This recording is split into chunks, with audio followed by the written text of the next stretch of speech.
Hello there, and welcome to the Rin's Art Cafe podcast. I'm Rin, and this is Calvin. Good afternoon. Before we Uh, begin, I would like to say don't send any hate towards anyone featured or mentioned in this video. And please don't forget to like, share, and subscribe. And when commenting down below, please keep it civil, guys. And here we are. So, Calvin, tell me a bit about yourself. Where did you grow up? oh, Where did you spend your youth? well, first let me introduce myself. My name is Kalvin Teo. I'm 24 years old, and I was born in Paramaribo, Suriname, but I grew up overseas in Malaysia, and it wasn't until 2014 that I came back here and have since been here, and this will be my 8th year now since I'm back in my hometown. Where I spend my youth mostly, a huge part of it I have to say, it has to be in Malaysia because where else would I be? Um, well, what I did during my youth in Malaysia, otherwise, social life was it was between existent and non-existent because the way of Malaysians is so different compared to what I've experienced here in Suriname. And uh, if I have to describe them, it would be like I would say Malaysia is that you're always working, and the only time you ever get a break is probably late at night because uh, we start we start our day from 5 o'clock, 6 o'clock in the morning, and we don't stop until let's say 1 or 12 midnight. But yeah, that's all I got to say about it.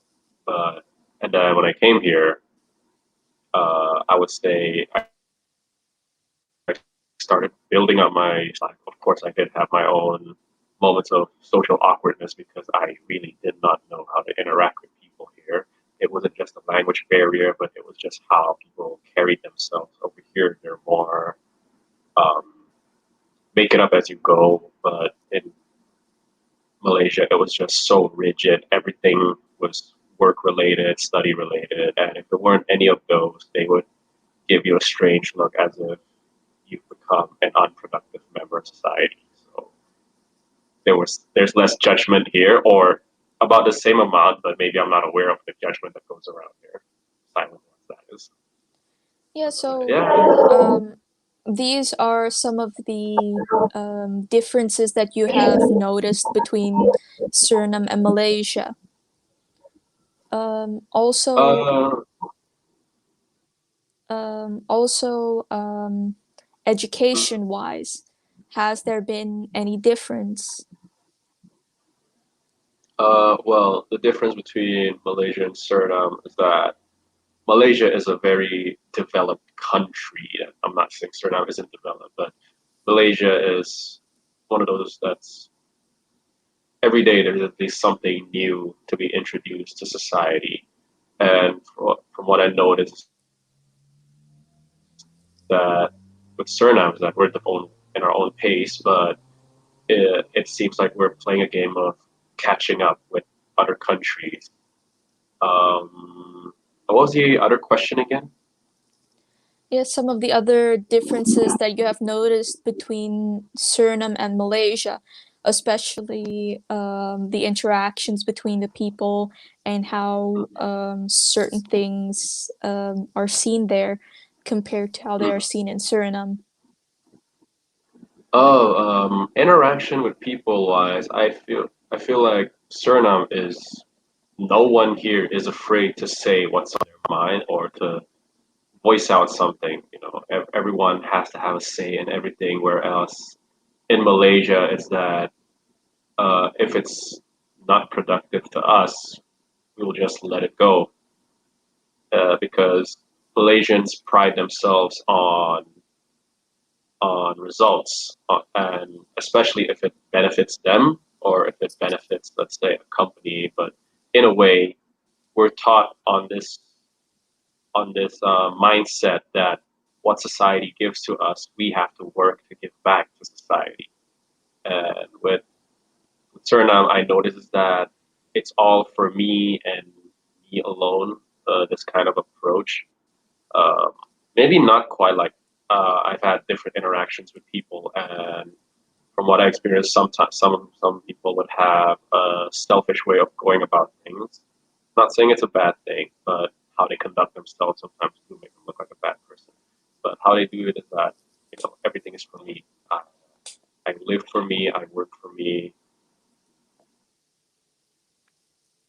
And don't get me wrong, Malaysia can also be selfish. It's just that we tend to put others before ourselves, and that's the thing that we're taught. Well, not really taught. We're all taught that, but it's more reinforced that you have to contribute to society. Uh, Education-wise, I don't really see much difference, except maybe in subjects, because in Malaysia we don't really teach foreign languages unless we're in university. So um, from let's say kindergarten till high school, you're just taught the basic mathematics, science, English, all these other things. But foreign languages is it's not in the curriculum. Another difference, education-wise, um, participancy. So, from what I experienced in Malaysia, especially with the school system, it's a lot of the activities at school are compulsory to join.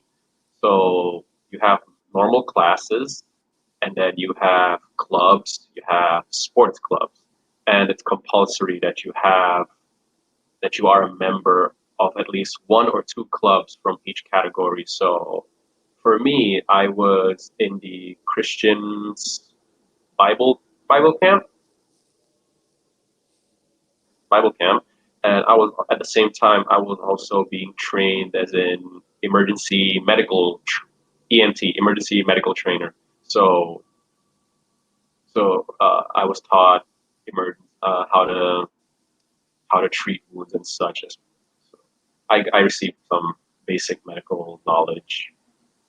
With sports, I was badminton and squash, uh, which uh, which is not well the latter not such a big sport here, which I was looking for to see if anywhere I could play squash in Suriname, but haven't Yeah, I don't found any. really see people play squash here, but Badminton, yes. yeah, badminton, of course.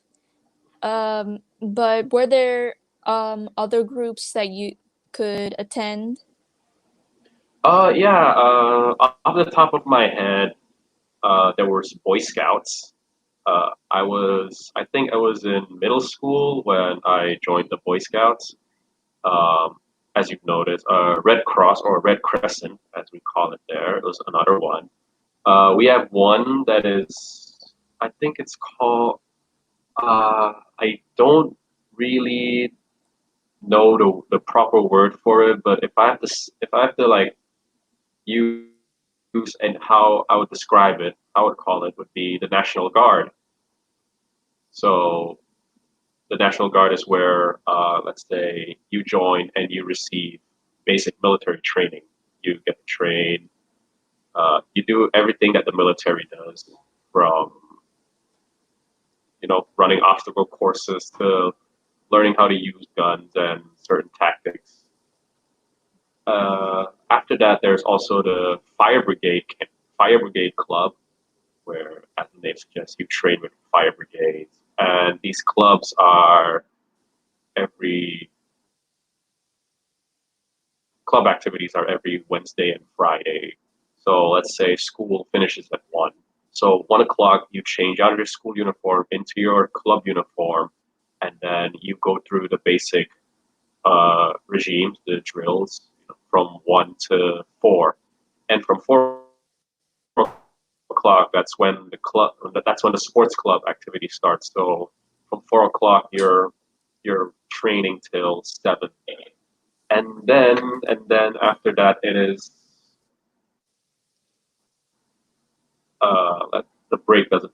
There are no breaks actually. So once it's 7, at least for my lifestyle, how I live, 7 o'clock I get home, I have to change, and then I'm off to extra lessons. The Dutch word I think is bijles. Yeah, Yeah. So like I'm some off extra help to for the yeah subjects. yeah. So I'm off to either math or science or history until 10 o'clock at night, and then 10 o'clock it's doing my assignments until 1 o'clock, and 1 o'clock is when I sleep. Then wake up 5, and it's rinse and repeat all over again for the next day. So yeah, education wise, Malaysians really put they really put priority on education because uh, yeah, we're all about trying to raise the next genius in Malaysia. So Yeah, yeah, I heard like worldwide, some of like the best schools are in Singapore, Malaysia, and South Korea, if I'm correct, like and a couple of other European countries as well, and yeah. they're rated in the top 10 schools and no, not schools, but education in the world. Hmm. Yeah, yeah, it is. It is. Last I checked, I think Malaysia was ranked. This was an old list. I think when I checked it, they were ranked in 15 in terms of like worldwide education. But yeah,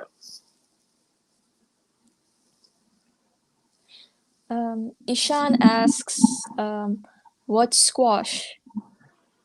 squash is a sport that it's like tennis, but the ball is smaller and it's the size of a ping pong ball, but it's very hard. It has the let's say if you were to get hit with it, think of it as someone shooting a paintball at you. That's how hard it hits. And the whole point of the sport is that so there's a wall in front of you. The court is split down the middle, so you're on one side, your opponent is on the other side, and your job is to hit the ball to the wall and into their court. And if they can't send it back to your side of the court, then you get a point. And how we count points is in five. So if you score against your person, you get five points, and the match point is usually 30, and you go for at least 3 round, best out of three rounds. It reminds me a bit of tennis. It is tennis, but you're playing against a wall and someone right next to you. Pretty much.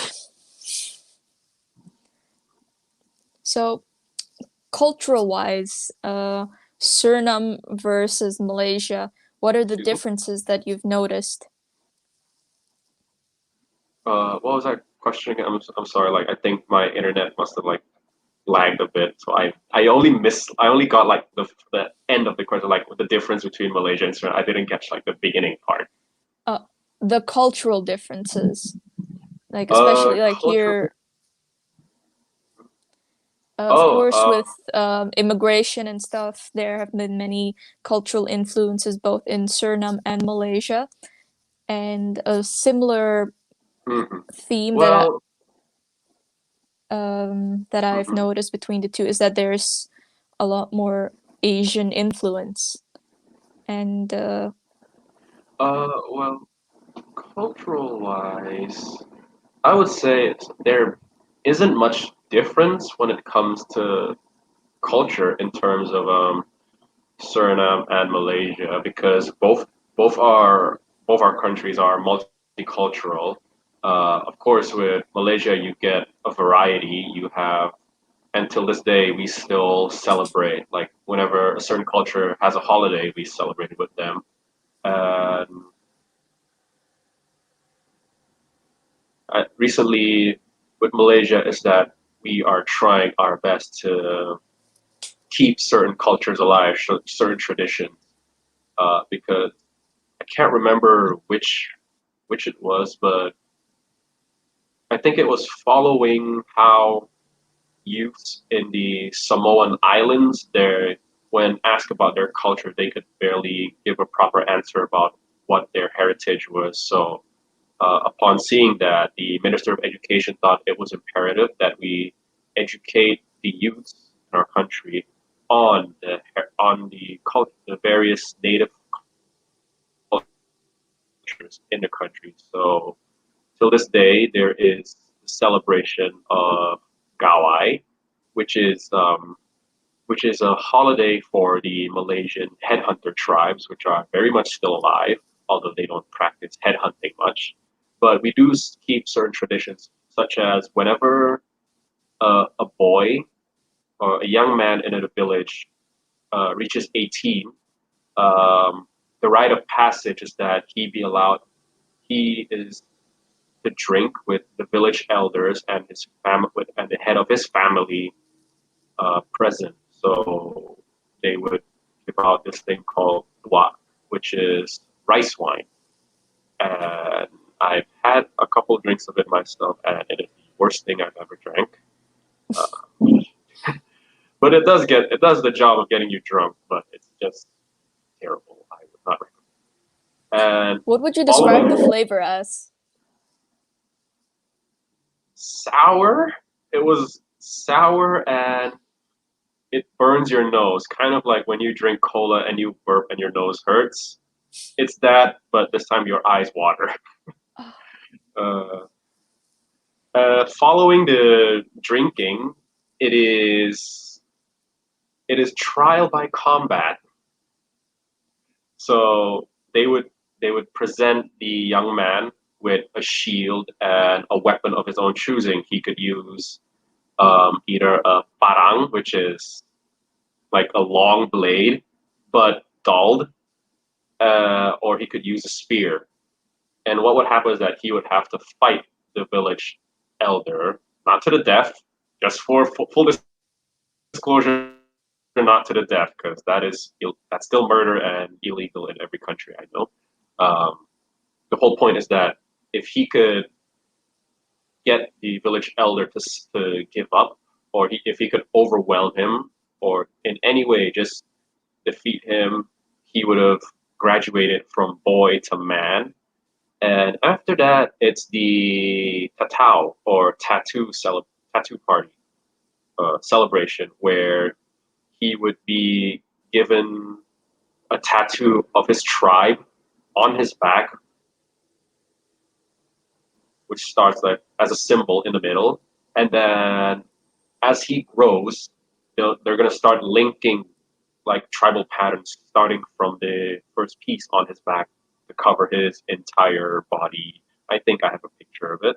Uh, Is this your tattoo or Excuse me?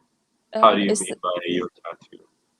oh, did you take part in this tradition as well, or Unfortunately, I left the country before I was 18. I left at 16, so by that definition, haven't I haven't partaken in said celebration in 8 years now.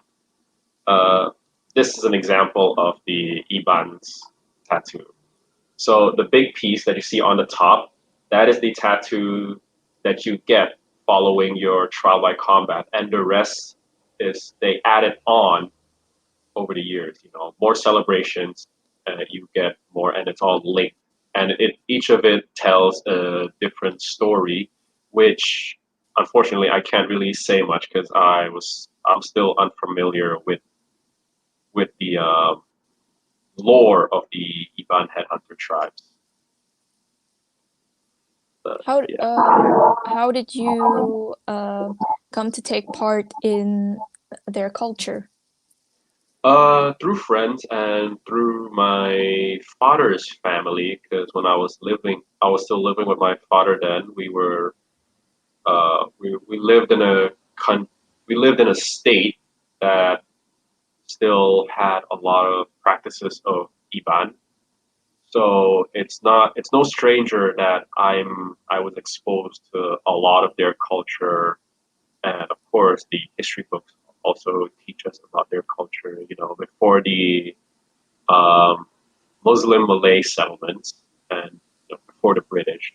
So and over time, as I got to know more people from this tribe, I was invited to partake in their celebrations. I got to see see their villages. It's because it's considered an honor to be invited to an Iban village because uh, the history that we're taught is that there hasn't been a good history between Malaysians and the natives of Malaysia. So being able to take the boat down the river or walk the jungle path to see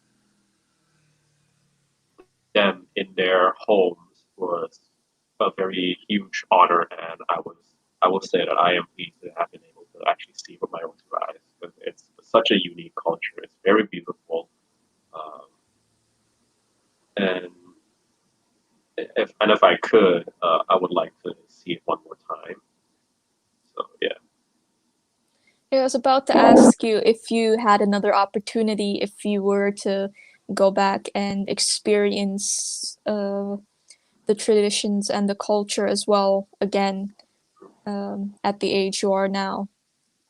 Oh, hands down, in a heartbeat, I would say yes. I would go back, although I probably won't be able to get a tattoo because I am not a tribal person. But yeah, But you can take part in the celebrations. I can take part in the celebration. Yes, so the food and the drinking and maybe the fighting are in, except the tattoo. Yeah, you spoke about the fighting. Are the rules different for guests or the same? Uh, well, for guests, you don't fight the village elder. You fight the village's best fighter. So, and the rules are still the same. Just try your best to get your opponent to submit or actually be knocked out by them. So yeah, but of course you would have people that are there, medical services there ready to administer treatment in case anything goes wrong. Which in my time there wasn't anything wrong yet. Nothing has went wrong in any of these fights, so I'd say it was pretty safe. Pretty safe. So, the career path you chose has something to do with film, right? Can you further elaborate Mhm. on that? Oh, well, I am a film student, so I'm studying filmography, which which covers a broad subject. So it covers not only do I learn how to direct a movie or learn how to work with a proper film camera, but it also covers acting, voice acting, uh, script writing, screenwriting. I think there's also I can't remember. Oh, and I think and also singing, which is something in there. And although not my favorite subject now that I'm studying the singing, so uh, I think it's because of what it musicals, really right? teaches me is that yeah, it's because of musicals. Oh, and theater acting. There, I knew I was forgetting something. There was theater acting, and yeah, I'd say like everything I'm doing so far I like except for singing because there are just so many instructions, things you have to take into consideration as you sing. So I like to keep things simple and straightforward. Where are you studying currently? Currently, I am taking online class. Well, online until I get to depart for Italy either in August or September. I'm studying at a university called Link Academy, which has which is an academy that specializes in performance art, which is what I'm studying. performance art, filmography, law, and business. But their biggest seller is film. So I'm studying right now, and I'm currently in my first. Well, I was recently done with my first semester because recently done my first semester. So now, by the time I get there, I begin my second semester in October. And in the second semester, I will be they'll be including new subjects. For example, I think it was agencies, like what it is you have to do to make yourself, not really make yourself, but to appeal to acting agencies. And oh, I did remember. I think I did forget one subject. Due to COVID, due to COVID, oh, due to the current thing that is happening, um, they integrated modeling into my course of study, and unfortunately, I'm in there as well. Uh, yeah, I enjoy modeling quite a bit, although I am far from the best model to be photographed. But I am learning. So by next year, I will be learning how to navigate the entertainment world. So uh, I think they're also going to integrate certain business practices because acting, modeling, singing, these things are a business. So by next year, the students, me including, will be learning how to live in this world and how to use it to our best advantage to try to get ourselves more out there. And the third year, that is when we have to have two things. We have to be signed to an agency, and we have to have at least one actual acting gig, or as many as possible in the third year, because the third year is that while you're studying, it's going to be less focused on what you learn in the room and more they're sending you out into this world with everything that you're going to have to make the best out of it. So in a way, you're working full time in the third year, but at the same time, you're studying. So looking forward to that because I am really curious to see what goes on behind the world of acting. What not just how to land yourself gigs, but what sets the life of actors, entertainers different from that of a normal person. What it is that puts them separates them from the rest of society that makes them feel alienated. So I'm very much looking forward to that. So I cannot wait. Yeah, I have a few things to say about this. I have a few points here and there. First, I wanted to ask you how long it takes to study these subjects because um, you have yeah, law, film, and the other stuff as well. But do Mhm. you guys go in depth about it, or is it more surface level? Oh, we definitely go in depth about it because this is a 3-year course, and from what the dean has explained to me is that he wants everyone to be well versed in everything that's going to be taught in this 3-year course. It's really, it may seem it may seem like a short amount of time, but really it is not because you're not just being thrown into the deep end, you're being thrown into the deep end to learn how to swim yourself to the surface. So there's a lot of things that are going to be covered, and the harsh reality of what happens if you don't catch up with everyone else. Because I think in my first semester there have been 5 people to have dropped the course because they could not keep up with everyone else. It is just so Because it does fast. seem It like is a so heavy violent. it does seem like a heavy workload. Like you're doing stuff with film, It you're it, doing it stuff was with you're doing stuff with acting, singing, and I've seen those stuff mhm. separately, and I was already a little bit overwhelmed. But how do they go about it? uh, well, I'm only doing the film part, so law is like I leave it to someone else. I'm not doing law. How do they go about it? It's basic. To oversimplify, I would say, however you can. Sometimes maybe you have to sacrifice sleep or just or sacrifice a social life to like try to keep up with everyone. And I have to say, in my case, I consider myself lucky at being able to keep up and not have to sacrifice maybe a few hours of sleep, but that happens anyway. So to me, it didn't feel like a heavy workload. It just felt very fast, and all the information that I have to process each day from each lesson.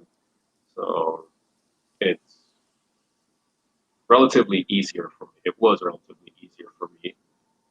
Uh, yeah, I have Yeah. no And problem at you all uh with it. and you spoke about the part where what says what sets actors apart from people in regular society. And yeah, Hmm. because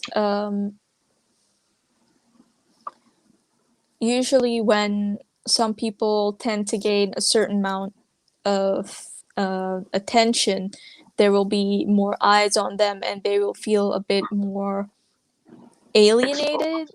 a bit Well, not alienated, but they'll feel exposed.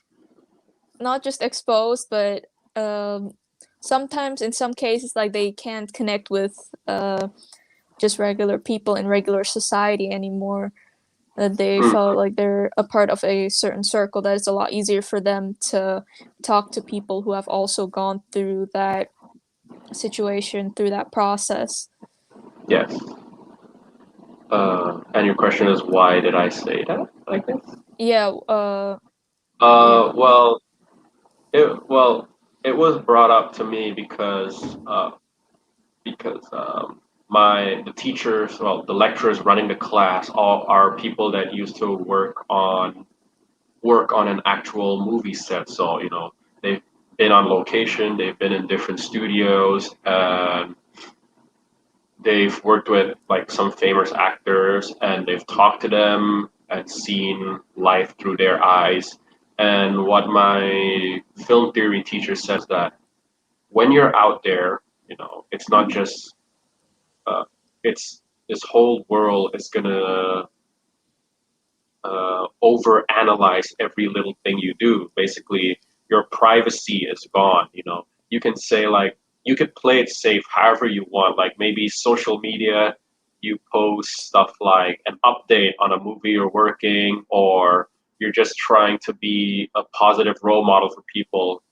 There's always going to be that 10% of everyone that sees what you post, and they're going to be very critical, be over analyzing. So you're not just facing criticism for maybe a movie that you did, or a movie or any project that you work on. You're also facing criticism in how you live your life. And and again, this is a industry where you either give it everything you have, or you go crashing down. And this came up, I think it was during student review, where I've been asked the same question 3 times, but presented in different manners, and they always come back to, do you think you can handle it? This kind of, it's not just a workload, it's everything, because this is an industry where even the best don't last long, and the worst can either rise up or it can fall. Can you handle that? And then I would always say yes, because it's something that I really want. Well, not the attention. I've always been passionate about movies. I've always wanted to make my own movie. I've always wanted to act in movies, and I've had different inspirations when it comes to who it is that I want to work with in the movie industry. So, so Because yeah, and I think yeah, and it's not because just oh, sorry, it's not just your life that's going to be overly analyzed and critiqued. It's everyone around you. Um, you post something of, let's say, just a picture of you with your friends. People are gonna like do a very, I don't know how to, but they're gonna do a very thorough background check into the people that you're hanging yes, with, and then they're gonna spin a tale that goes back to you, and and they've said like it's really an unpleasant feeling because some of the lecturers that have worked with these actors and have been in pictures with them have been criticized for certain things from the past, and they were lucky to still be able to work in the movie industry or even teach about it in schools, because that is the kind of life you're in. You think you're going to get a lot of privacy, but you're not. It's when you're out there, you're out there.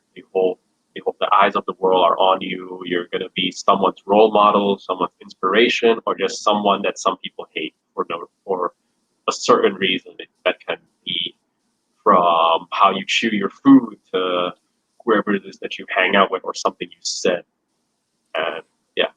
yeah, because this is the thing. Like, for instance, what sets actors and filmmakers apart from somebody that works somewhere else, like a gardener, for instance? Like, both businesses are required, but with the acting and that part of like that art, people's lives are being analyzed as well.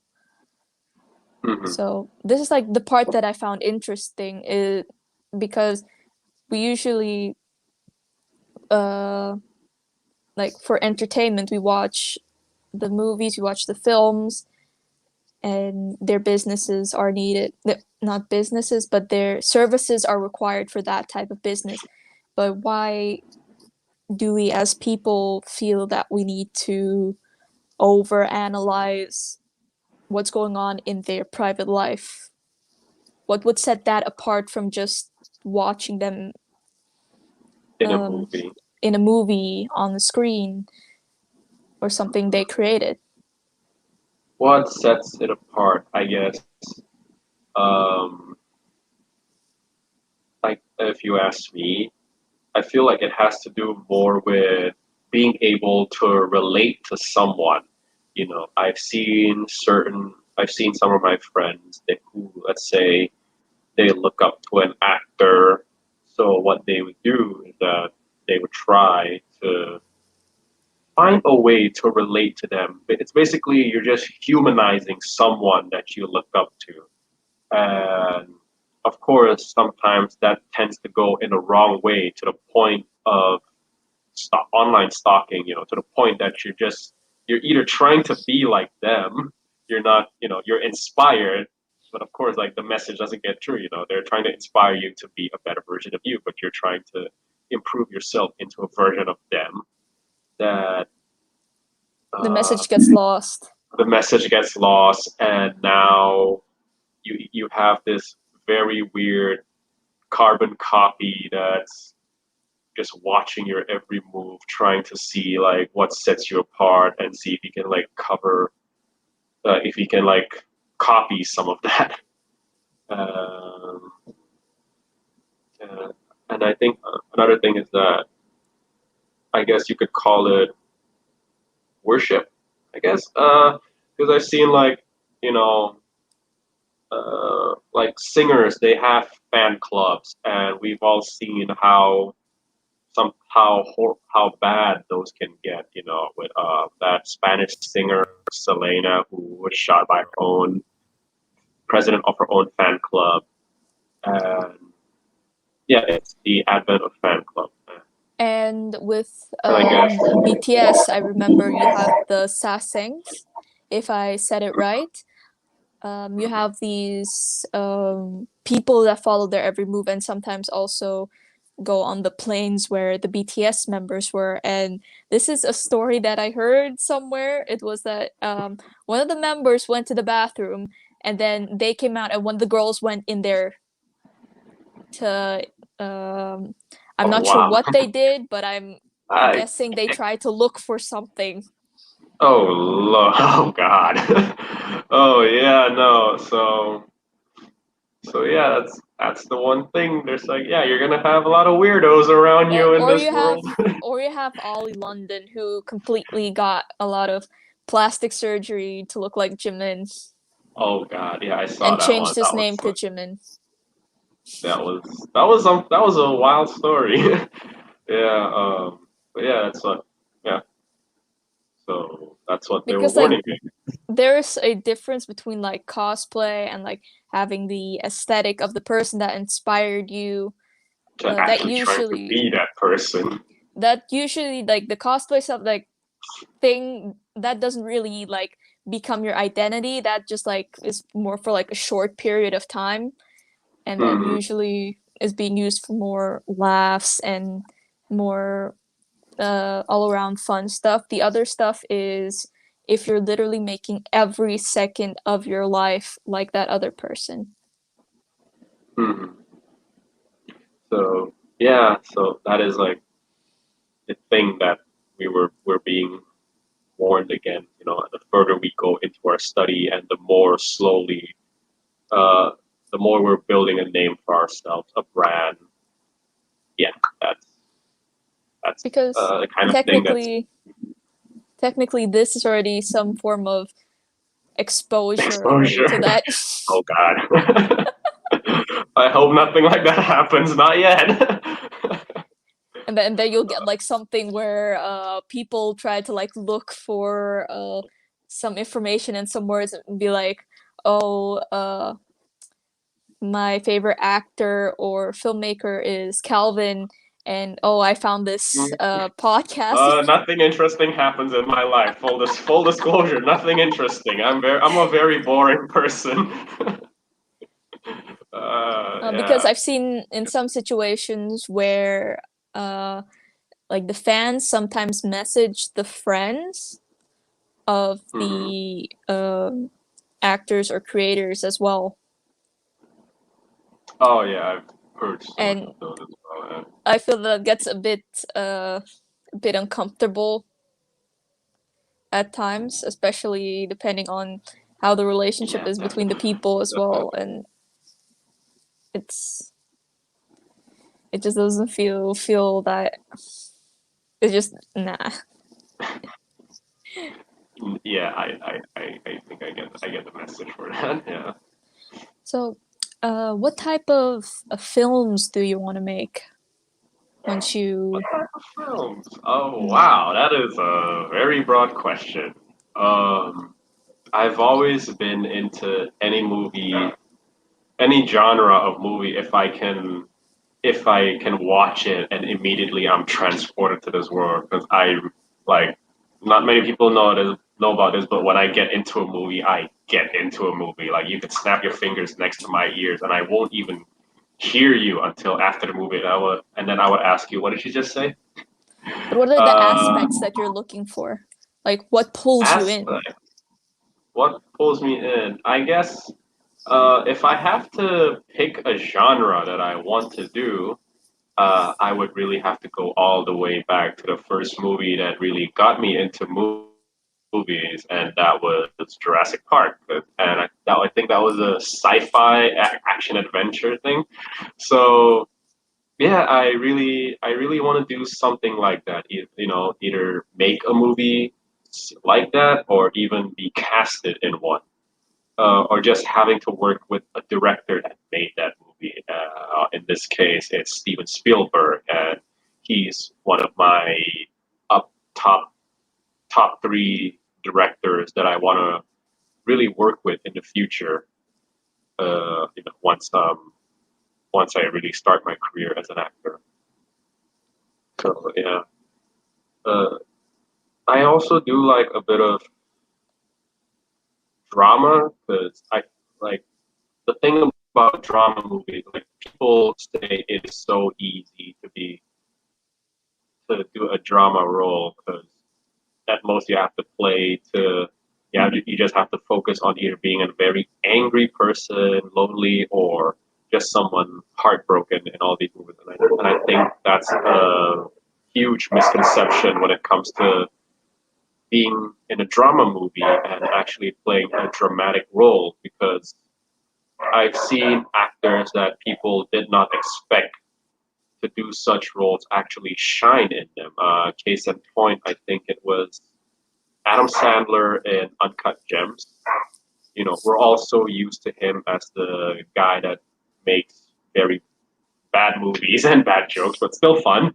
Uh, and he really surprised everyone, me including, when I saw that movie. And I thought, why doesn't he get these roles more? Because so, and that's I think that's what sets that's what that's why during Oscar season you see stuff about why there's more drama movies being made or drama movies or period drama movies because those stories actually are telling human stories and maybe the reason why we're not used to them is because um, in one way or another we can relate to the story or to the character in that movie because they're us and we've all experienced our share of emotions. We've all been in a bad place, and to have this thing that's reminding you of this point in your life or the point in life that you're still, it can be a very harsh wake up call. So Yeah, I some think, sort of yeah, confrontation drama and is definitely something, and yeah. that is why like drama is also a genre that I would really try to do because it also tests your acting skills, especially when it comes to okay, let's see if you can be this three-dimensional character for this film instead of this like one-dimension character in this action movie. You know, you're there to save the day. But in a drama movie, it's like okay, you're there, you're not gonna save the day. You're not gonna save anyone. This is a character study of this person that you're watching, and maybe about you as well. So drama, action, and science fiction thriller. Those are like the three types of movies that I want to make. Are there other misconceptions about the film industry that you have that you know about that you would like to say, hey, it's actually not the way you've Uh, heard about well, it? I can say there are a few. So the whole time is that you can still land a role in a movie with movies, but um, a lot of people seem to have this misconception is that with auditions is that they would call you in, like say they would look for you, they would pull out a long list of names of different actors and they would call you in. Though that is not exactly the case because I have had friends that audition for movie roles and they're not signed, they don't have agents. What they did was that they actually had to show up on set on the day of audition and try out for a role. And a lot of people saying like, it's so easy to get a role once you're famous. That is not the case because you're gonna still have to put in the work yourself. You have to keep looking around for. You're always in this constant job hunt for the next movie. You know, like having an agent does cut that workload by half, but you still have to do the other half. You have to meet with producers, directors. You have to pitch in your idea because the director just pitches a very bare and bones summary of that movie, and you come in and you're supposed to, like I said, you're supposed to layer it more out, right? Like lay it out for him, like add to his ideas, see Breathe life what into the could work, what characters. couldn't. Yeah, yes, exactly. You're supposed to breathe life into the character, and the script writers are there to take notes, and from those notes they would have to craft this entire 120 page of dialogue of how the story is going to go, and that thing is still subject to changes because even the final version is final version in name, but somewhere along the way there is something that's going to have to change in that final version. So you're in a constant evolution to always to be on your feet. So I think that's another thing. It's like you're thinking on your feet a lot when it comes to acting. Nothing is set in place. You know, a character you like a character a piece of character paper, like a character sheet, that is just there to give you like a general idea. But the whole point of it.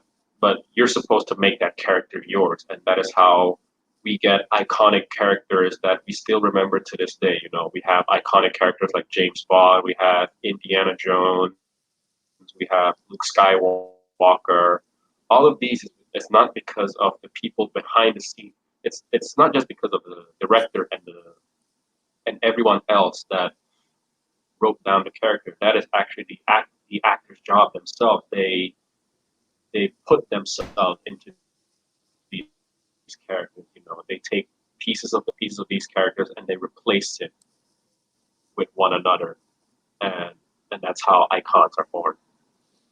Because some people were doing this comparison with Iron Man and Batman. Like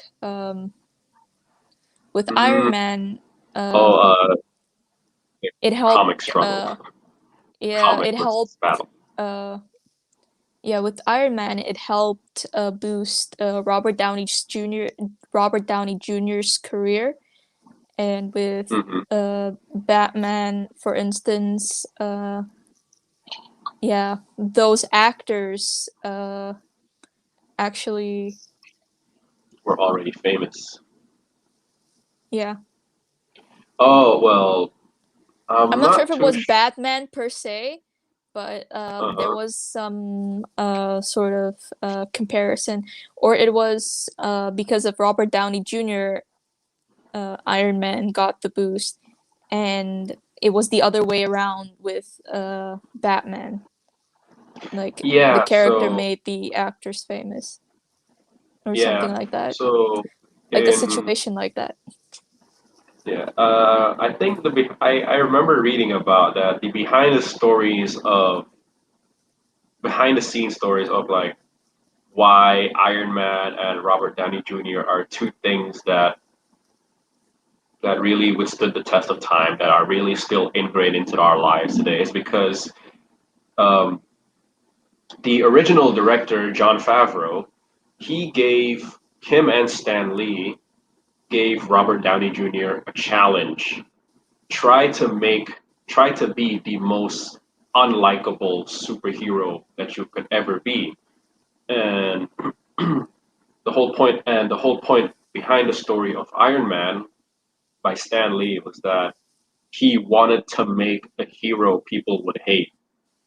That's why he made Tony Stark this huge narcissist, egomaniac, know-it-all, and that was the challenge Robert had to be because in his career, in his entire career in acting, was that he had to be the sweetheart in all of his movies. So this was refreshing to see, like I can I can play someone unlikable, and to the point where now it became like they're so unlikable that I can't help but liking them. So I guess gave it that's what elevated his career. That's what makes Robert Downey Jr. Iron Man. And as with Batman, was uh it was basically just Ben Affleck reading comics and just being Batman because the whole point of Batman was that how could you not like him? So it was the complete opposite because Robert had to play someone out of the mold, you know, someone that really set themselves apart from every other superhero. And then there's Batman, who's always there to save the day, you know, the guy with the no kill rule and stuff like that. So it wasn't really pushing the envelope in his like in his run as the character. It was just him sticking to the envelope. But the reason why Batman is an icon as well in terms of comic book characters or in live action was because of the one rule, I cannot kill, I will not kill. That is what makes Batman an icon. He's different. He is the one person that no matter how far things have gone, he will not break that one rule. And that is why we remember his character more than we remember the actor, because we have had so many different actors for the role of Batman, and to each person, let's just say, not many people would say Christian Bale was iconic as Batman. Some people would say the older actors. Some people would say Val Kilmer. Some people would say Michael Keaton, or even George Clooney. But that is the thing. No one, well, not really saying no one remembers the actor for Batman. They just have a different interpretation of the character. Some people will like this guy's portrayal of this character more than this guy. So yeah, but whereas with Robert Downey Jr. is that I don't think many actors could pull off what he did, especially in terms of being someone that was made to be unlikable and portray them as being so unlikable that we cannot help but be drawn to them. That is why we're drawn to him as the actor more than him as the character. That's what sets him apart. Yeah, because what I've seen so far from the movies that he did a really good job with the character, and it was sad to see him go at the end, but um, Yeah, I didn't feel like it would be that. I'm not sure exactly, but like if you were to drag on the character a bit too much, it probably wouldn't. Uh, it's not that people would get bored of the character. It's just it's probably there's only so much you can do, especially with this character and with so many movies. You start noticing stuff. I guess that is the problem. Use the whole point of some such a thing as plot armor. And, um I'm sorry to interrupt you, but the internet connection is terrible. terrible. Yes, so I think we're having like some technical difficulties at the Oh, moment. okay. Oh, that sucks. Uh, is it okay? And it was just getting worse at the moment, unfortunately. Oh,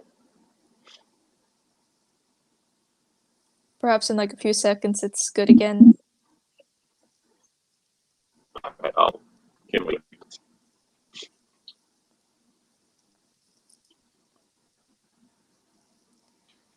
Yeah, so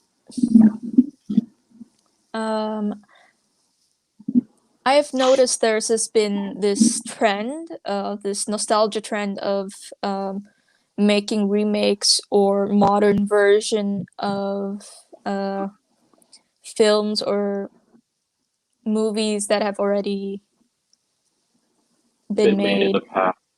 in the Oh, past, and or a live action adaptation of a animated series or movie as well. And I wanted to know your take on it because I've seen people not really liking this whole situation, um, uh, especially since some believe that they're not staying true to the source material. mm, okay. My take on it is that, okay. First of all, my first take was that is more of an industry move. So what I think what movie studios would do is that they would say, okay, they want to adapt something like this, and as you mentioned with remakes, That is more remakes are more of like to build an audience based on this thing that's in the past. They wanted to like bring new audiences into the fold of this movie that came out years ago. Whereas live action adaptations, those are, if you ask me, are just passion projects that are micromanaged or just passion projects gone wrong. Because the trend I noticed, especially on live action adaptation, it could be for a video game, it could be for a cartoon or a comic book. One thing I noticed, especially from hearing or watching interviews about them, is that the director has always been a fan about this particular, and he wanted to make something. He wanted to like try his hand. And what happened was that I think the whole point is that somewhere along he took somewhere along the way of making this movie, they took creative freedoms, which uh, which can either work or not. I think the only modern remake that actually worked where they took certain freedoms with was the Invisible Man that came out I think 2018, where it's Um, not a serum that. I'm sorry, you cut out. Oh, Which okay. what came out in 2018? Because I didn't hear that beginning part. Oh, okay. Um, yeah, I was talking about how old movies are being remade and how some of them work, some of them don't because of certain creative freedoms that were taken. What worked, especially in 2018, was the movie Invisible Man. Ah, yes. Yeah, Oh yeah, they, I've seen it, I think. The yeah, actress from The Handmaid's Tale, mhm, isn't it right? And the dude has like the suit, which is basically a bunch of cameras. yeah. Yeah. That was the interesting thing that they did with that movie because if you watch the older Invisible Man, it was always a mad scientist. He drank some kind of serum that renders him invisible, and not just that, but the serum had like a side effect that made him aggressive, made him obsessive. And what they did with the 2018 was that they flipped it around. So instead of a serum, they made him a tech genius that was who was very toxic. Basically, they took the toxic story and gave it a horror story spin to it, science fiction horror movie spin to it, with the whole cameras which he uses to stalk his ex. And I felt Yeah, because that really brought a new dimension to the characters. Like I never thought it about feels this, like but it's this is more actually grounded in reality now with this one. yes, exactly. And it's relatable in a way, because we've seen love stories gone wrong in real life, and this is just one of them. So that's when I saw that movie, I thought, okay, this is actually a remake that works. They they took creative freedoms, but they didn't try to rush it. There was no rushing anything, and yeah, and the characters were given time to flesh out. But in other things, like let's say if a Hollywood director decided to do Attack on Titan, which is, if you ask me, I don't think it will ever work as a movie because there's just so many layers to, to each character. Uh, the point of a movie was that, especially if you're going to make something like Attack on Titan into a movie, you're going to have to spend a lot of time on the characters, just as you have to with the um, with the plot device that are the Titans. Humanity's fight against the Titans. That's what I feel like is left alone as an anime and a manga because there is no way you can put hundreds and hundreds of chapters of character into a single 1 or 2 hour movie without it feeling rushed. Because there are a lot of cuts that are made and certain decisions that have to be made by the director just to fit with the studio's criteria of a movie. So that is And why not to that is mention where the character development. exactly. So that is where the whole passion project gone goes wrong incident comes into play. Because it started out as a passion project, but as you realize, as you're working on this thing, you're gonna realize that oh yeah, I am really uh, I really need to do this to make it fit because the studio said it has to be this length,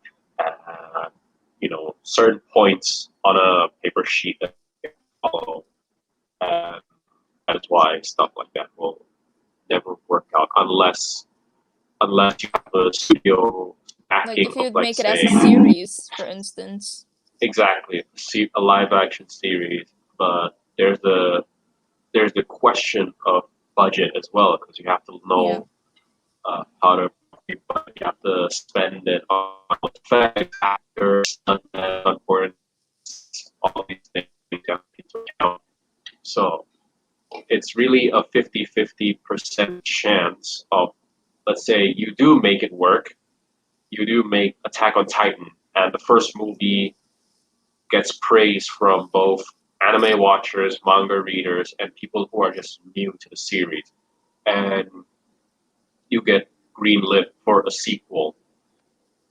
But again, that is a 50-50 because oftentimes these things are just one movie and they're never touched again. They're barely in our memory. So yeah. Yeah, because stories like these feel like they're supposed to be told over a series and not just in like a few like in just 1 or 2 hours.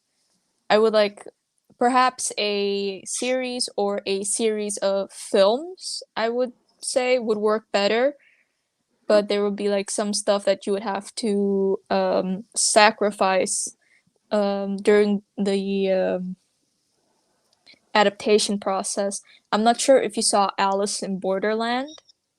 I've heard of it. I've never It seen was it, but I a manga that was, I think, adapted to Netflix. live I'm not sure action if there was series. a yeah. Is it?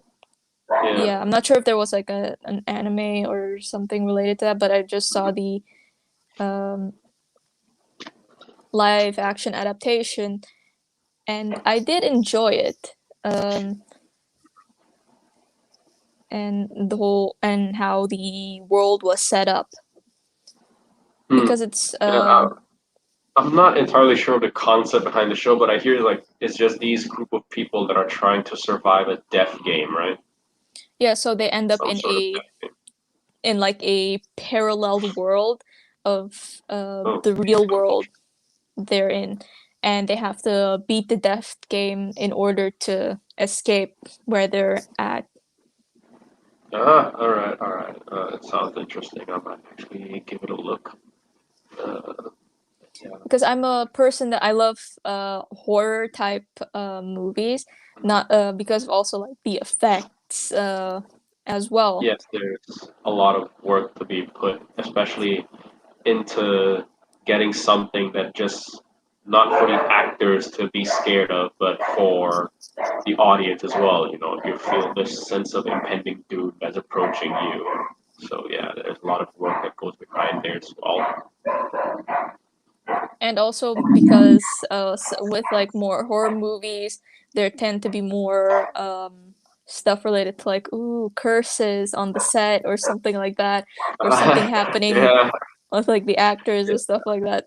So it's just Mm, like that hint of uh some extra stuff. yeah. I understand. But I think that was I with I was think the movie. Uh huh.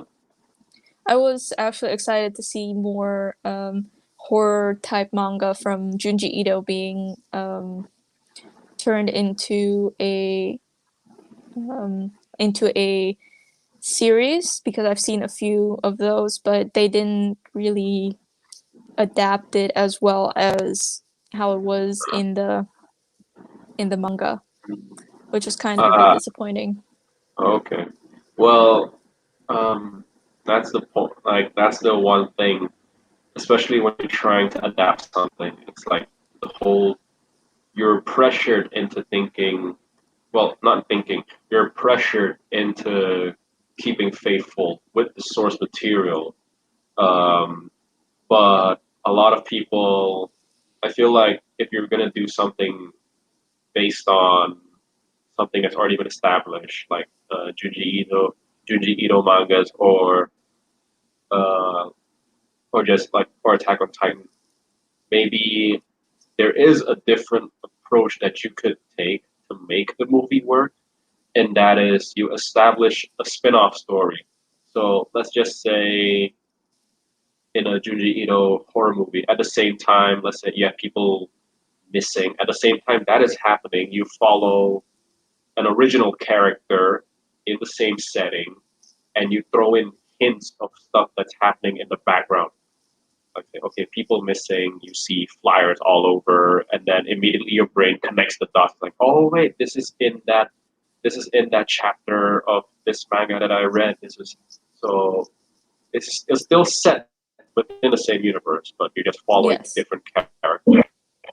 And I feel like That would be if interesting. ever I'd love to see someone was that. gonna tackle if someone try to tackle any anime media, like, don't try I'm sorry, but the internet is bugging again. again. Yes. I think Oh, it's because of the overseas connection. probably that. Yeah, it's probably that. Definitely that.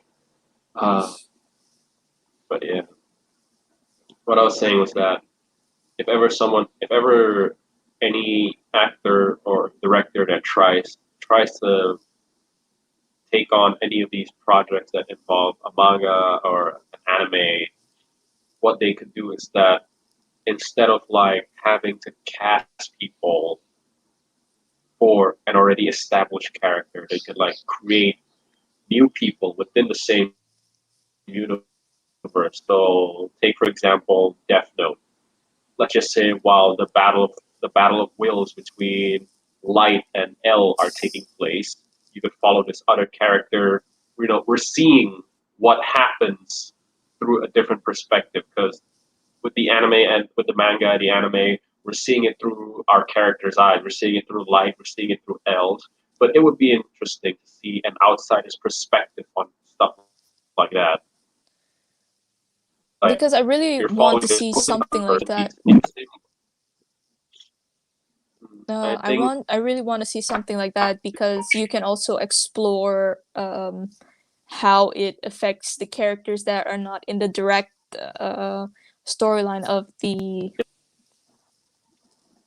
and at the same time, of the source getting how to material. connect dots. Yeah, Yeah. exactly. You're re-experiencing it through someone who's caught in the middle, and I feel like that is be taken by directors if ever they saw the video game or manga that they're like, I want to do this, I want to do this, but I'm going to do it a different way and sell it. And I think that would actually work better than direct adaptation. So, what led you to pursue film actually? Because you mentioned that in the beginning you were actually interested in journalism, and from what I've Yeah, noticed is some of those skills still uh, came through. yeah. I still practice my writing because I was still in a Dutch school then when I first came here, and um, I was developing a passion for writing. You know, and it was completely new to me when it came to writing. I still have my old work, which I read through still to this day, and I can't help but want to have a heart attack reading those. Uh, what led me to pursue acting? It was one of those days where I just couldn't write anything. I couldn't. I lost the drive to even to write like I lost the drive to even write anything. I couldn't even come up with anything. You know, I was always just opening a Word document, just staring at a blank page. And one day I just decided, like, I'm just gonna watch a movie. And I remember as I was like going through my collection of movie on my laptop, I had this buzz that that you know that felt familiar. I thought, wow, I forgot how good this was. Forgot how the more movies I watched, I thought, yeah, I really want to be an actor. This is it for me, and I'm glad I stuck to wanting to be an actor instead of like losing the drive for it because over the because like nothing gets me more excited than a new movie or any movie that I see that looks interesting. And I was like, I have to watch that. I have to experience that. That is what led me to pursuing a career in acting. Because when I first started watching movies again, I the first thing I did was that it was um, it was Jurassic Park. It was Jeff Goldblum's character, and he was giving this speech on it is why it is very hypocritical of people to think they can control nature. And he was giving this whole speech, and then it ends with that iconic line, "Life finds a way." And I remember the moment the end credits rolled, I went into my room, looked at the mirror, and just did that scene beat for beat, word for word. And I was like, this is exciting. And I thought, okay, let me put on the next movie, and then let me see if there's anything I can pull from that I can practice. And the more I practiced, the more I felt, or not really, but I've always felt like acting came natural to me. This it's this awesome feeling of how you're just stepping into this different person. It's like it's like when you change clothes. You know how you feel when you change into new clothes. You feel different. It feels You like step that. into character. Yeah, and it's such an exciting feeling because I'm not being myself, but at the same time I'm being this other person, but at the same time with elements of myself that I can relate to. That I'm bringing this person through life, through how I move, through how I talk, the little nuances to like how I would comb my hair and stuff like that. And it's just so exciting.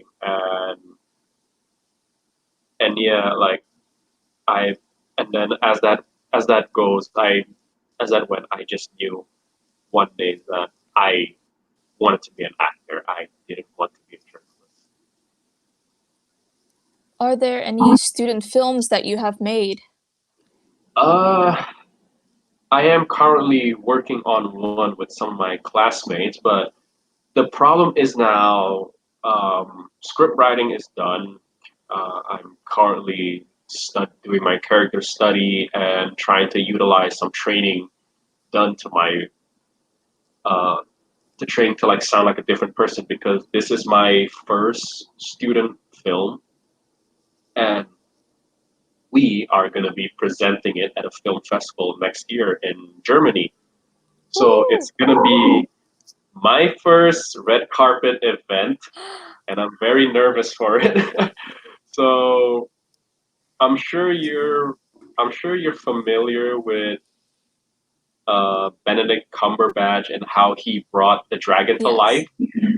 So this year when I get to Italy, I will be having my first mocap motion capture role where I actually am playing a fantastical beast that we will be presenting next year.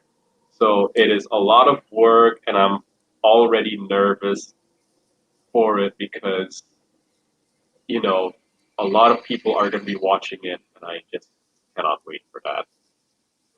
And yeah, and I've been putting in hours into the training that I need to do to get the role down proper. Just tell me when. I'm probably gonna be at. I'm gonna see if I can make it to Germany, Okay, and I'll extend. I'll message. I'll message I'll you. see if I can like bring like a camera and like do like a little bit of like an interview, like an Oh, event for like the. I would be happy if you could make it because it is it is really something. Because yeah, like when my lecturer gave us told us that okay, we need to make student films, and then suddenly, yeah, I just signed you guys up for this film festival, and it's very big. Okay, now you just put the pressure on us right there. The movie, I can only give so many details on the movie, but it will be shot entirely in CGI, meaning I'll be in green screen. The act a bit like Hobbit, where everything is just computer generated. The only thing that's human is the characters. So we'll be working in a very big, a huge set with a lot of expensive equipment, and we're going to be bringing to life um, this different world, and we're going to be showing it to people. And there's a high that is also another thing that, especially once this is presented, we're gonna have a lot of people that are interested in working with us in the movie industry. So what I'm hoping for is that I get a very good performance and not Yes, I'm sure you'll do fine. I'll be there, and perhaps I'll do a video on the film festival itself and ask you further questions about what it was like working on the on your student film. Oh yeah, I'll be sure to give you more details then. But right now, I just can't say much. Oh yeah, I can also say plot. So plot-wise, the movie is a fairly straightforward adventure movie. It follows this young knight who's pride himself on killing dragons, and until one day, he meets this. He has to stop this elder dragon that's been seen flying around the kingdom, and he learns that there is more to the war between man and magical beast that meets the eye. So it's a fairly simple storyline, and the dragon will be played by me. It reminds me a bit of How to Train Your Dragon. Like there's like a bit more between like the dragons and the people than what Thanks. met the eye. But Yeah, we shall see. We shall I, see next year. I think the director was also a classroom and taken some ideas from that. But like it's the whole interaction between the man and the dragon. Man That's and like Beast, yeah, yeah, the man and the beast. yeah. So So I'm very excited to see how this unfolds. Uh, me too, because motion capture, and I'm gonna be having a bunch of people with cameras pointed at me, watch me walk and talk like a dragon. So I'll be like in a skin tight suit, and I'm just dragging myself on the floor. So it's like oh, film that's behind the scenes as well. So perhaps we can use that as that's well. I'll be sure to remind them to like, okay, just get me in character, get behind the scenes of me in character. Then we can But just yeah, have a podcast or like a video yeah, based on the student film, and that I'm guessing a lot of people would like that as well. yes, I think so because I think there will be behind the scenes just to see because uh, student wise, especially for beginner film students actors, this is pretty much what it's. This is our equivalent of a big budget movie because it's a lot of hours, a lot of visual effects that have to be put to good use. And I'm not sure what the budget was, but yeah, pretty much our first try at a movie that we're not making for free. We're making it with money behind it. So my first experience on a somewhat of a semi huge budget movie as well. And if all works out, I'm really willing to see it at the film festival. Yeah, exactly. And hopefully it gets the attention of some director that's like, yeah, I want to make this into a full length movie. So I'm looking forward to that. So we'll see what happens. But we'll leave the Yes, rest of the details for another time. definitely, because I can't say anymore. Otherwise, I'm out. Yeah, just let's leave it at that.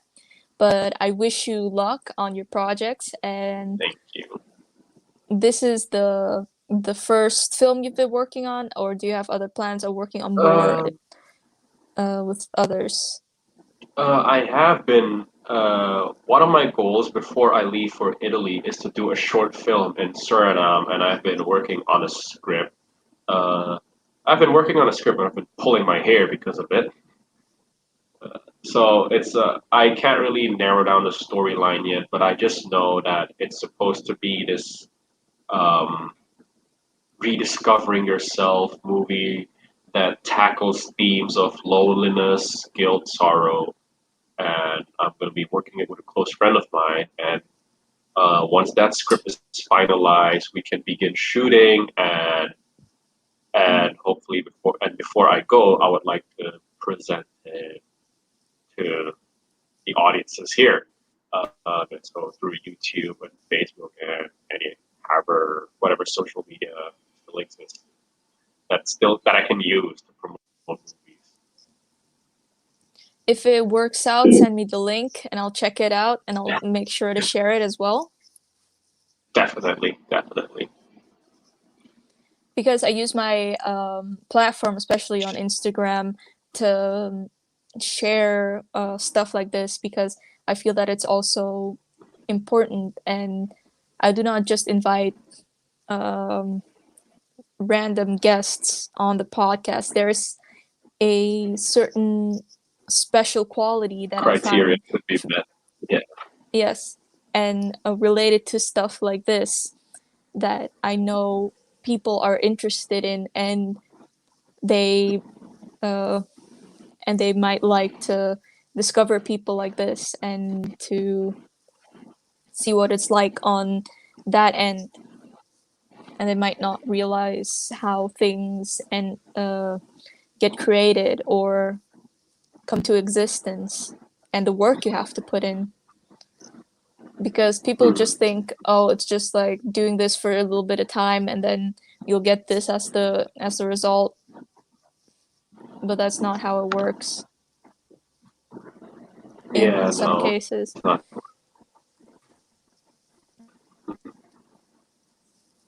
But yeah, I'm really looking forward to this, and Yeah, I me too. myself, after a few years, I want to go in that direction as well.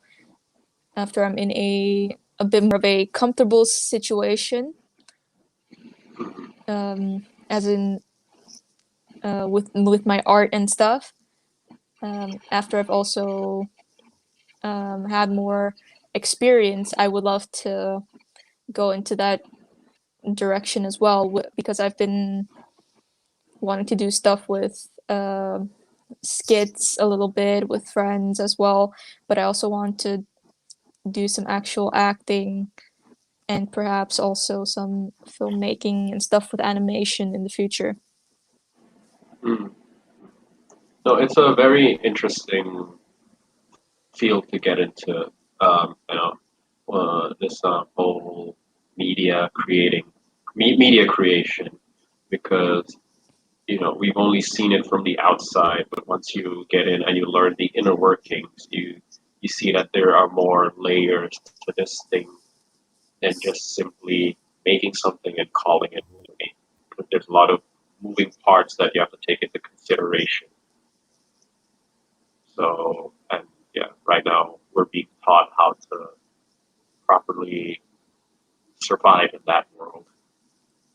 Because I'm not sure if you've seen the movie with Roger Rabbit.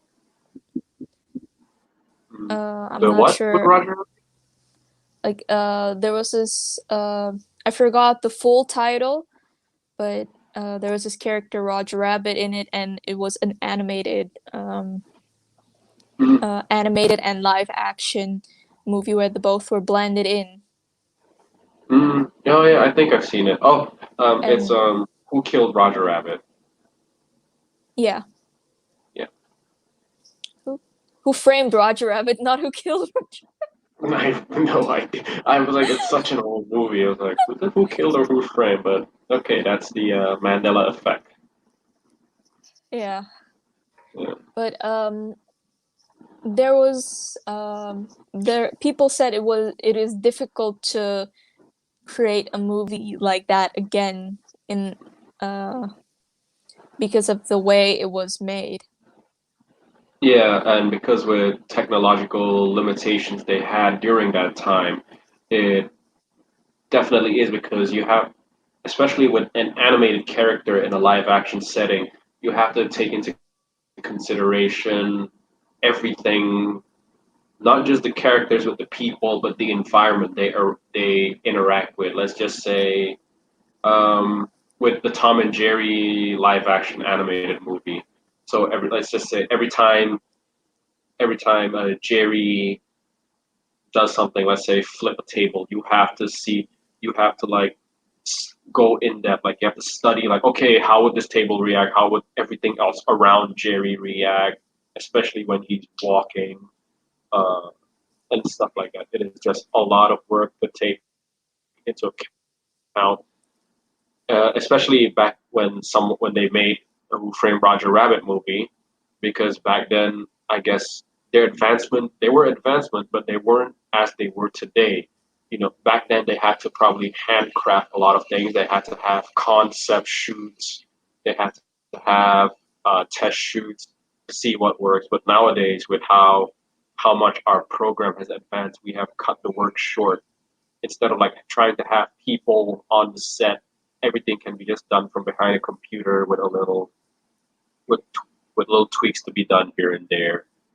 So yeah, I would say a movie like that is still difficult to make, despite because it also depends on the director how they want a certain scene that is shot. For example, I think it was this movie Tenet, made by Christopher Nolan, another director I like to work with. Instead of having a CGI sequence of a plane crashing into an airport, they actually bought a decommissioned 747 and crashed it into an actual airport that they built. So so yeah, it's just a matter of director preferences and budgeting. Because CGI, compared like computer visual effects compared to live action, compared to practical effects, computer visual effects are slowly climbing up on the market because not many people are willing to invest in practical effects like they do before. And CGI has come a long way since it was first being used. I believe in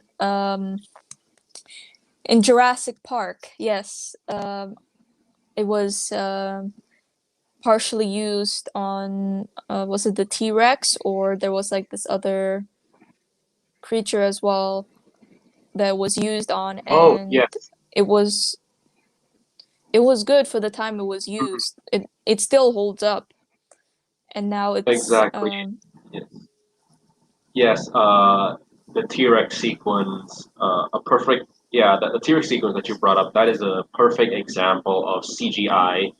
Even though the movie was in the 1990s, so technological limitations were still there was a huge gap in technological uh, development. That what they did with that movie was they actually knew how to use the CGI sparingly. You know, they blended it perfectly with the other practical effects. So the moment the T-Rex breaks through the gate, that is actually a computer, and then when it switches to it interacting with our characters, that is an actual thing that they're reacting to. They're seeing this huge creature in front of them that was built, and they're reacting to that. Yeah, that is a perfect example of CGI properly used. Because I like the combination of the puppeteering, as in making these creatures, and also the use of the CGI, um, especially because it differs from the the recent series of the Jurassic World movies, Yeah, where they exactly. used a bit more CGI, even though they did also spend their budget Some money on on the practical. puppets. Yeah, the Yeah, puppets. I think it was. I think it was the first Jurassic World where the park is actually up and running. There was a scene where they're supposed to show a puppet interacting with our characters, but along the way that was phased out in favor of a computer. So that was the first movie that was shot fully in CGI, and I think the only thing that was real was just the environments that they were in. So yeah, like there were barely any puppet effects for any creature that was seen in. Or oh no, no, I'm wrong. I'm wrong. There was actually just one puppet that was used, and that was for the long necked dinosaur that was dying, and it showed like our character was having a tender moment with it before it died. Like Yeah, that was the only puppet shot in the entire movie. like the scene where it And was like on the floor, and yeah, but they still added some like CGI parts to like add some extra stuff, but I think it got a bit overboard. it kind of did.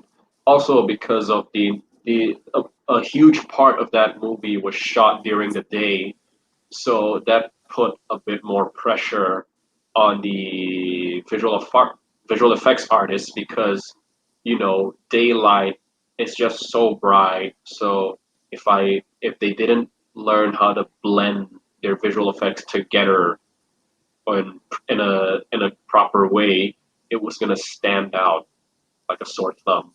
So I think that is why they made the switch towards the end to have when the T Rex and the other dinosaur were fighting, they switched it to a nighttime setting because that cut their work short. Like they could use low lighting settings to hide certain CGI imperfections in the movie.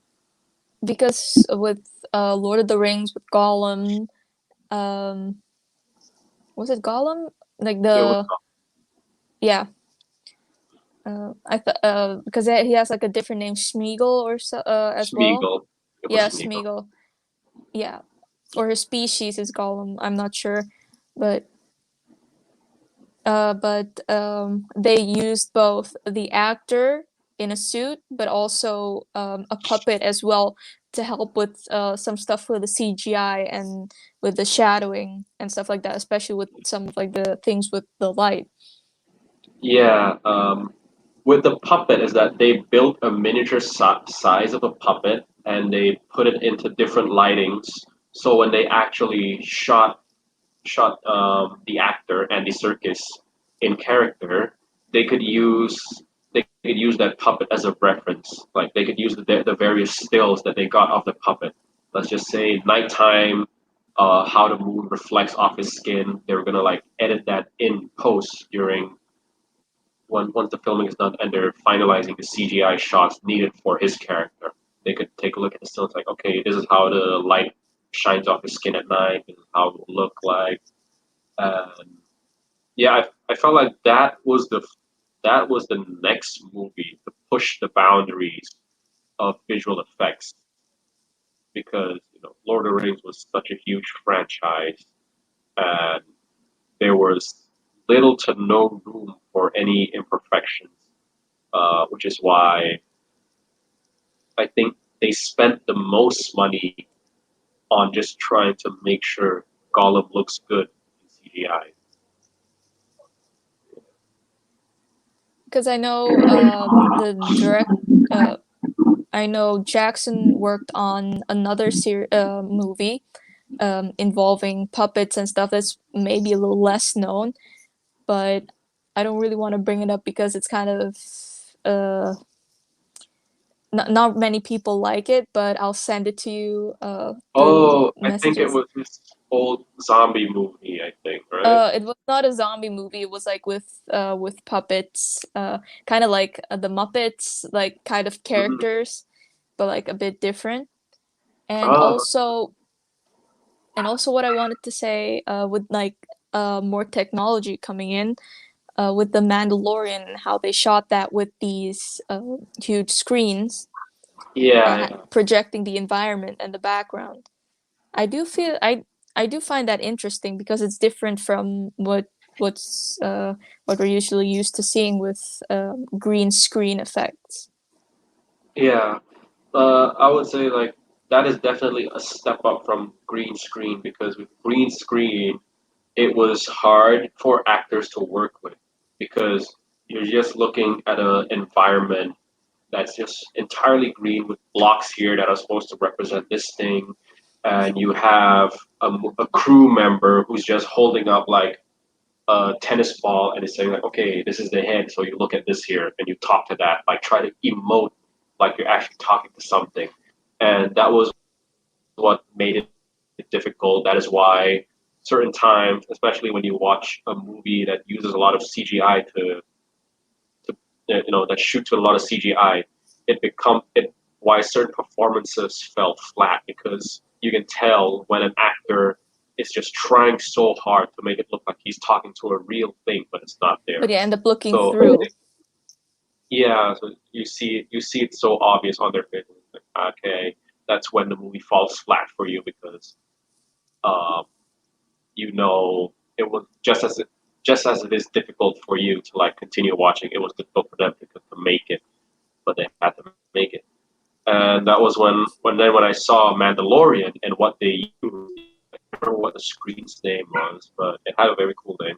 But what they used, and to project environments and things, is actually a step up from a green screen. Granted, I think it was still experiment. It's still in the experimental stages, meaning it's only used by a limited series. It won't be used by everyone. But I far they can go with advance that piece of technology. So I feel like that is a game changer for anyone any actor that has to act in green screen. That is going to save them a bunch, but it's going to make it easier for them to actually sell the movie, sell their character. With that being said, do you have a message for any people who would love to pursue your career in film or acting, Pursue my career in film. Okay. Uh, especially Number having to one, deal with and I'm some just stuff like this okay. in their Uh, future? okay, I will say this, and this was just passed down to me by my professor. He says, number one, don't be afraid to deal with rejection. If you're a screenwriter, you're pitching a movie, it just means, and if they say no to a certain idea, it doesn't mean change your idea. Maybe there's a certain element in your story that they didn't like, and they felt like if they said okay and you keep this element, it was gonna hang over like that better. So don't be afraid to say no. Don't be afraid to make changes. Um, Learn to love yourself a bit more because this whole thing is that they want to see how you are as a person, and if they see that you're this down and out person, it's gonna be hard for you. So love yourself a bit more. Have fun. Have fun. Because acting is a game of pretend. So learn to have fun with being something different once in a while. Doesn't mean you use that to be a bad person. Just use it for any form of media. Um,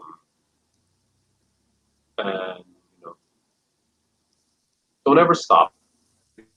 This industry is always on mission. They're always looking for the next thing, the next greatest thing. So always be on the move. Do not stay in one spot. Keep moving. Oh, and be picky about your roles. Otherwise, you get typecasted, and you don't want to be typecasted. And yeah, that is my. Because I know going into something like this, you will have, in certain cases, you will have to give up your privacy, but people will still want to separate their career from their life because you probably might like being an actor, but you'd still love to keep your personal stuff private. Yeah. Just be careful of what you on social media. People, no matter how positive something, try to spin a tale. You're getting blocked out again by the connection. Now? Oh no, it just froze a bit. Okay. Better? Not really. I'm sorry. It's fine. I'm so sorry. It's fine. I just blame the connection here. But Yeah, I can. Yeah, it's working now. The audio at least. The audio at least. Okay, the audio at least, so people can still hear what I'm saying. So that's good. Yeah. But yeah. Film industry is harsh, but then again, what job isn't? What job doesn't have its harsh moments? If you're an actor, Indeed. and pursuing a career in film, don't be afraid to be rejected. Always try something new, and learn to love yourself just as much as you love your characters. Because again, how you carry yourself in this industry, if you're constantly pessimistic or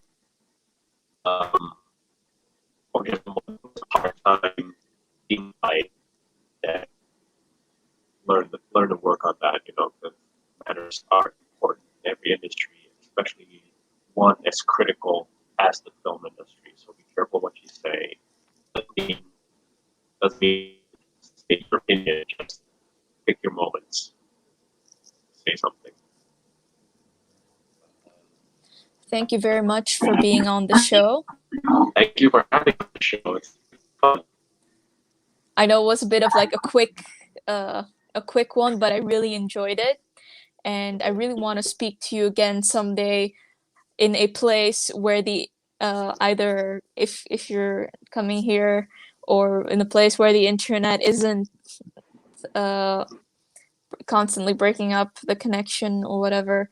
It was just like smooth. Yeah. But thank you very much, and I hope to speak to you again soon. So, and thank you guys for watching. This was my podcast with Kalvin Teo. Please be sure to like, share, and subscribe. Leave a comment down below, and please keep it civil, guys. And till next time, bye, guys.